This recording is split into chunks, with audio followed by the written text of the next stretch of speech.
Welcome to ASE Spotlights. This episode is all about the post-excavation procedures for waterlogged timbers, with me, Alice Dowsett, Geoarchaeologist at UCL's Archaeology Southeast.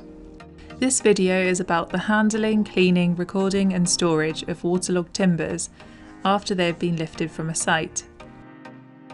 The timbers featured in this video have recently been lifted from a site we've been working on near the ruins of Barking Abbey in London. Here, a large assemblage of waterlogged timbers was found, which formed a riverside structure. These timbers likely date to the early medieval period, broadly 410 to 1066 AD, but much more work is needed to be done in order for us to further understand these objects. Waterlogged timbers will arrive from a site and will need to be immediately immersed in water and then stored carefully in boxes. The main issue with waterlogged wood is that it has been preserved in an environment that was wet and had no oxygen, and as soon as it is removed from this environment, biological and chemical processes of decay begin. Also, if the timbers begin to dry out, then the wood will distort and start to crumble. The waterlogged timbers can also be quite fragile. The more the timbers are handled, the more vulnerable they are to accidental damage. It is therefore important to start post-excavation processes as soon as possible so that the timbers can be recorded in their original condition. The first post-excavation task is to clean the timbers. In this instance, we have supported the timber underneath with sponges so that the wood is protected from damage. The cleaning is then done delicately with water and a sponge. Here you can see Hannah is gently removing sediment from the outside of the timber, being careful not to scrub away any possible bark or delicate sapwood or paint that may be on the surface. This can be a time-consuming process, but it ensures that the timber is left intact and all possible evidence of its use is preserved. Occasionally, a small toothbrush can be used to carefully remove pieces of sediment if needed. Once the timber has been cleaned, it can then be recorded. The recording of timbers should follow the procedures outlined in the Molar Archaeological Site Manual. This manual outlines how each timber should be described and the details required for a comprehensive record. Descriptions should include the condition of the timber, for example, identifying areas of decay or the presence of woodworm, as well as the degree of completeness of the object. The dimensions of the object should also be measured. You can then go on to describe whether there are any surface finishes such as lime wash or paint, and describe any joints or fixings that can be seen.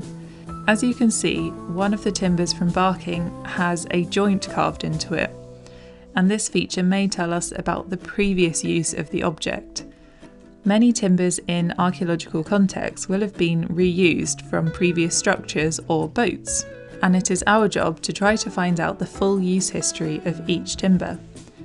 Tool marks are another important feature of timber objects, and these can be seen by holding the timber up to the light or by moving the light source like Elsa is doing here. It is not possible to say with certainty which type of tool mark made each mark, unless you are a specialist.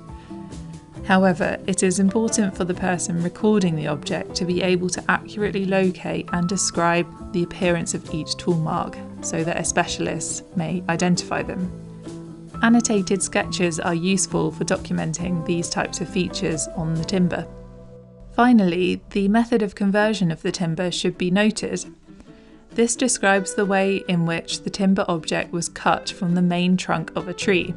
You find the method of conversion by looking at the timber from an end where you can see the tree rings, like Elsa is showing here. The method of conversion is box halved, because the outer edges of the tree trunk have been cut away to leave a box-shaped core, then this core has been halved. After a full paper record has been made of each timber, photographs need to be taken. In order to take a good photo, the timber should be patted dry so that the light doesn't reflect off of the surface. Additional directional photography lights can also be used to create effective lighting. Each timber needs to be photographed from every side, rotating the timber as you go, as Antonio is doing here. Photographs should also be taken from each end of the timber. Close-ups can be taken of particularly interesting areas such as joints or fixings or any tool marks. Following these post-excavation procedures, the timbers can then be stored in boxes of water in a cold, dark room. The timbers can then be extracted at any time for dendrochronological sampling and sampling for species ID and C14 dating. It will be important for us to be able to date the timbers from barking so that we can understand the temporal relationship between this structure and the activities at nearby Barking Abbey. Thanks for listening!